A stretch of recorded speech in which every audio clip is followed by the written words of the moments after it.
Dear students, we are today discussing about the a fine lesson of physics which is depends upon work and energy. दोस्तों, work का common meaning और science की meaning में difference होता है। Common meaning में है कि we are doing any work, this is called मैं काम कर रहा हूँ।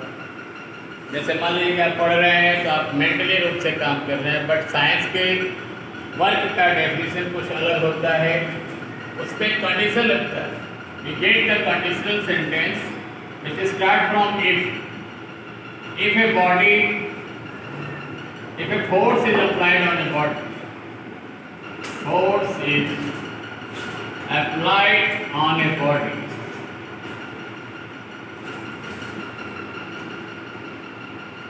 and body gets displacement.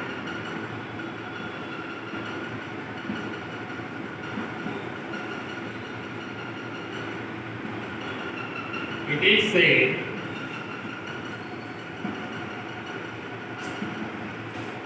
work to be done.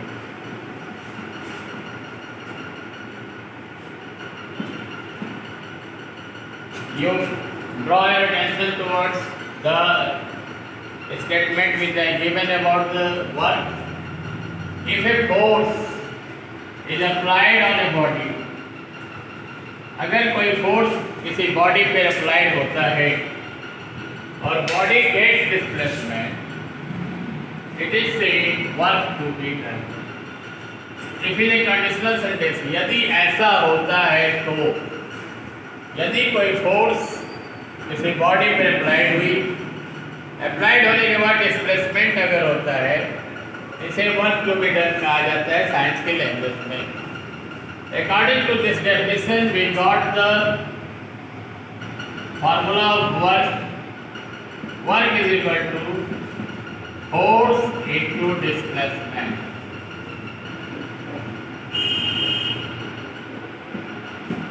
ध्यान दीजिए बेटा, ये कंडीशनल सेंटेंस है, इफ लगा हुआ है। इसके आगे चल के क्या मीनिंग होंगे मैं आपको समझाऊंगा। Work is equal to short form में हम लिख सकते हैं एफ इंटू टी। अगर साइंस में किसी डेफिनेशन के अकॉर्डिंग जब हम फार्मूला प्राप्त करते हैं तो हमारा ध्यान यूनिट पे रहता है। What is the unit of work? हम लिखेंगे बेटा unit of work is equal to unit of force into unit of displacement.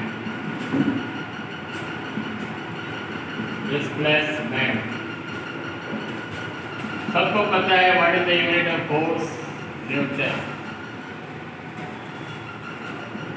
Unit of displacement metre.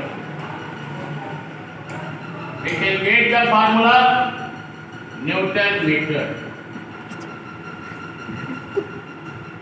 because this definition is given by, once again you draw your attention towards unit of work, unit of force into unit of displacement. Unit of force बेटा आप सभी जानते हैं, unit of force is Newton and unit of displacement is meter. This is Newton meter because this definition is given by Joule. So the unit of work is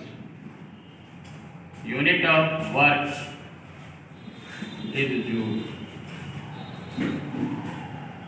because joule ने इस बात को, joule नाम के scientist ने work का definition दिया है, इसलिए इसका यूनिट जूल होता है।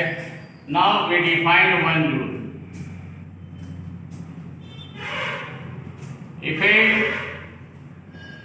If 1 newton force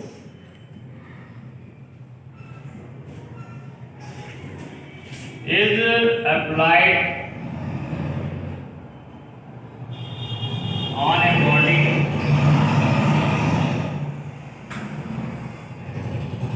and body gets displacement,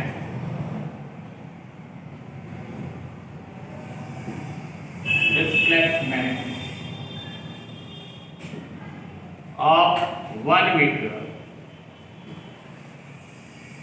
the work is done on the body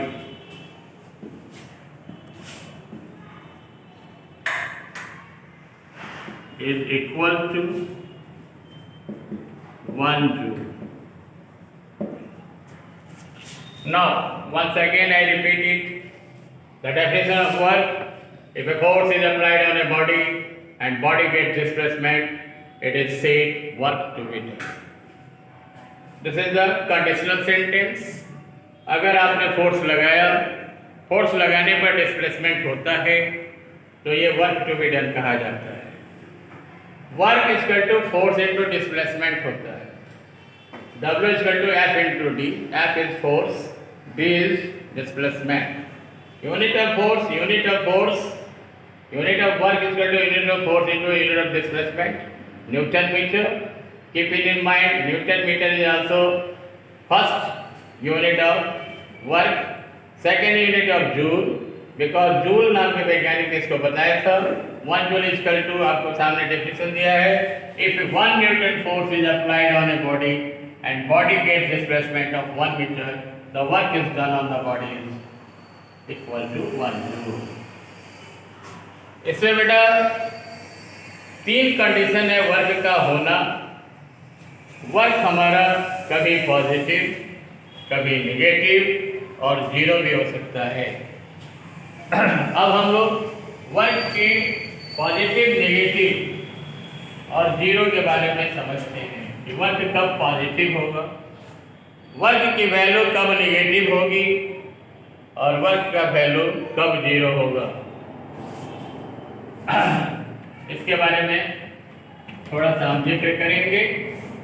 आपको ध्यान होगा जब आपने डिस्टेंस और डिस्प्लेसमेंट पढ़ा होगा किसी क्लास में, मोशन चैप्टर में आपने पढ़ा था कि the length of path is covered by any body is called distance, the actual length of path is covered by any body is called distance, and the length of path is covered by any body in a fixed direction. This is called displacement. Displacement और distance आपने पढ़ा होगा बेटा. Displacement एक vector quantity है और distance आप जानते हैं कि वो एक स्केलर क्वांटिटी है. इन दोनों में डिफरेंस में आपके सर लोगों ने बताया होगा कि डिस्प्लेसमेंट जीरो हो सकता है लेकिन डिस्टेंस कभी जीरो नहीं होगा. जैसे मान लीजिए एक व्यक्ति है, एक सर्कुलर पाथ पर मूव कर रहा है. मान लीजिए यहाँ से स्टार्ट किया और यहाँ तक आ गया, एक चक्कर लगाया उसने. ही completed 1 revolution around a circle. तो इसका डिस्प्लेसमेंट हो जाएगा जीरो, डिस्टेंस जो होगा वो 2πr के बराबर. तो ये दिमाग में रखिए कि जो चीज जहाँ से स्टार्ट होता है और वहीं पे आ जाता है इनिशियल और फाइनल, तो उसमें डिस्प्लेसमेंट की वैल्यू जीरो हो जाती है. हम बेटा वर्क भी जब पढ़ रहे हैं तो वर्क बराबर हो रहा है F इंटू डी. डी माने डिस्प्लेसमेंट. जब आप डिस्प्लेसमेंट के बारे में बात कर रहे हैं तो डिस्प्लेसमेंट जीरो है लेकिन डिस्टेंस जीरो नहीं होता. तो वर्क हमारा पॉजिटिव, वर्क हमारा नेगेटिव और वर्क हमारा जीरो होता है. कब? इसमें कंडीशन है बेटा, फोर्स आपने अप्लाई किया और फोर्स के ही डायरेक्शन में अगर डिस्प्लेसमेंट हो रहा है. If a force is applied on a body, force is applied on a body and body gets displacement.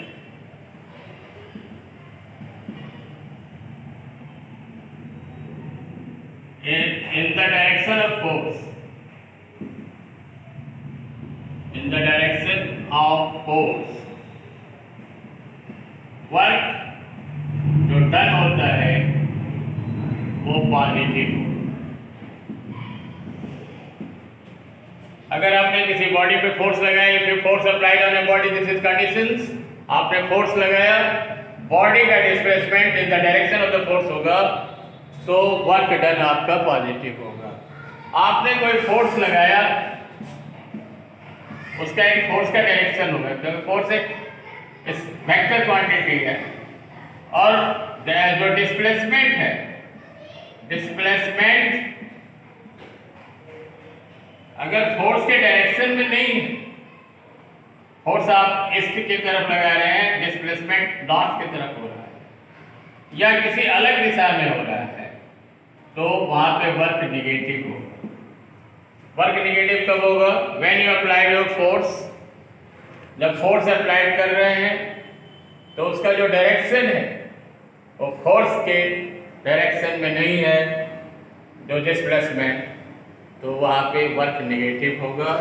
Work zero कब होगा? अगर आपने किसी बॉडी पर फोर्स लगाया, फोर्स तो आपने अप्लाइड किया, लेकिन डिस्प्लेसमेंट जीरो हो गया, डिस्प्लेसमेंट जीरो हो गया, तो जीरो हो जाएगा वर्क की वैल्यू। अगर आपने फोर्स अप्लाइड किया है, जैसे मान लीजिए आपने दीवार पे फोर्स लगाया, तो फोर्स जब आप किसी दीवार पे लगाएंगे तो दीवार टच से मस नहीं होता है, उस समय वर्क जीरो हो जाएगा। अगर आपने फोर्स लगाया, पहला कंडीशन तो यह है कि displacement zero, then work is zero. आपने फोर्स अप्लाइड किया, डिस्प्लेसमेंट 90 डिग्री के एंगल बनाता हुआ अगर हो रहा है, कितने डिग्री का एंगल बेटा? 90 डिग्री के एंगल में अगर डिस्प्लेसमेंट हो रहा है, तो वहां पर जो वर्क डन होगा वो जीरो होगा, क्योंकि आगे क्लास में बेटा आप लोगों को पढ़ना होगा F बराबर D cos थीटा, वर्क बराबर F into D cos theta. थोड़ा हाई लेवल का है, क्योंकि cos थीटा का यूज आप लोग मैथ में करेंगे आगे क्लासेज में। आप इतना जानिए कि अगर किसी पर आप फोर्स अप्लाइड कर रहे हैं और 90 डिग्री का एंगल बनाता हुआ अगर डिस्प्लेसमेंट हो रहा है, तो वर्क उस समय जीरो होगा, क्योंकि cos 90 की वैल्यू जीरो होती है। इस प्रकार आपको मैंने तीनों फेज बताया कि वर्क पॉजिटिव कब, वर्क आपका नेगेटिव कब, वर्क आपका जीरो कब। अब वर्क का यूनिट मैंने बताया कि वर्क का यूनिट जूल है। अब एक दूसरी क्वांटिटी के बारे में हमें पढ़ना है, जो साइंस में सबसे फेमस क्वांटिटी है, जिसका नाम है एनर्जी। तो बेटा ये आप अपने नोट कर लीजिएगा माइंड में, कोई भी हेजिटेशन होगा तो मैं ask me on the WhatsApp. अब हम दूसरे क्वांटिटी के बारे में पढ़ने जा रहे हैं, जिसका नाम है एनर्जी। एनर्जी के बारे में आप लोगों ने पहले ही पढ़ा होगा, आज भी आप पढ़ने जा रहे हैं। उसके बारीकियों को ध्यान दीजिए, सिर्फ माइन्यूट पार्टिकल्स हैं, हर चीज में एक छोटा छोटा माइन्यूट पार्टिकल होता है। आपके सामने नहीं रहना, आपने बहुत क्लासेस में एनर्जी पढ़ा है। Energy the capacity of doing work या the ability of doing work, the capacity of doing work is called energy। अब बेटा इसमें देखना है कि क्या रिलेशन बन रहा है। According to this definition we got that there is very fine relation between energy and work. The definition is saying that the capacity of doing work is called energy। यानी कि जो एनर्जी की बात है उसका सीधा रिलेशन आपको किसके साथ मिल रहा है? तो वर्क के साथ मिल रहा है। तो हम कह सकते हैं वर्क डन, वर्क डन जो साइंस की भाषा में वर्क डन होता है, वही एनर्जी के कंजर्व में होगा। इक्वल टू एनर्जी कंजर्व, यानी कि जो यूनिट वर्क का होगा वही यूनिट आपके सामने एनर्जी का भी होगा, जूल, और एनर्जी का भी यूनिट होगा आपके सामने joule. Indirectly we can say work ही एनर्जी है और एनर्जी ही वर्क है। अब यहाँ पे हम थोड़ा सा एनर्जी के बारे में परिचय प्राप्त करें। आपने डेफिनेशन प्राप्त किया, the capacity of doing work is called energy, energy conserved is equal to, आपके सामने वही फार्मूला मिलेगा, F into T। आपको कोई पूछेगी एनर्जी क्या है, तो एनर्जी वर्क डन है सर, जितना वर्क डन किया जाएगा वही एनर्जी होगा।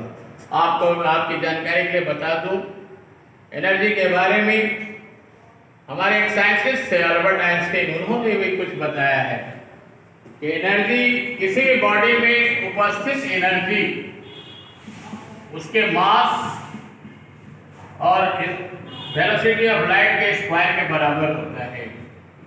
कोई भी बॉडी जिसके अंदर मास है, सभी बॉडी में हम जानते हैं कि मास है, हमने मैटर चैप्टर पढ़ा है, हर बॉडी इंक्लूड करता है मास को। मास कभी बदल नहीं सकता किसी बॉडी को, ये भी आपने पढ़ा होगा।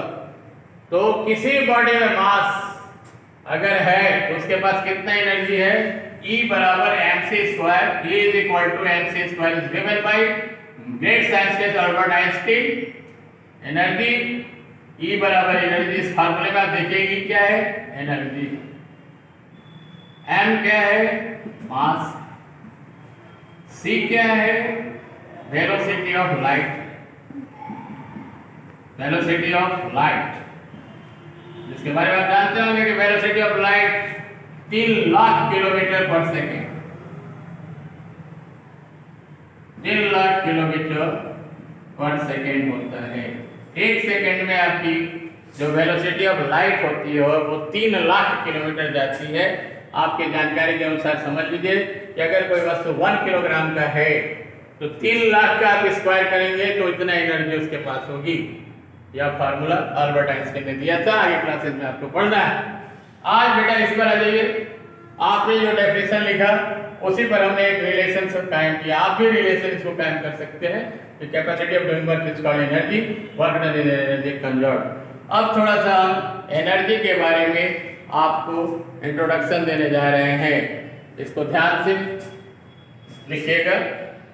आप इसको समझ ही ले गए कि मैं क्या पढ़ाना चाहता हूँ। एनर्जी, डूइंग वर्क, एनर्जी के बारे में थोड़ा सा आपके अगली जानकारी के लिए बता दिया। E बराबर mc² is given by Albert Einstein direct. He has given the formula to get energy in any body. You remember it, E बराबर mc². Now E is equal to mc². अब हम आगे चलते हैं बेटा, एनर्जी के बारे में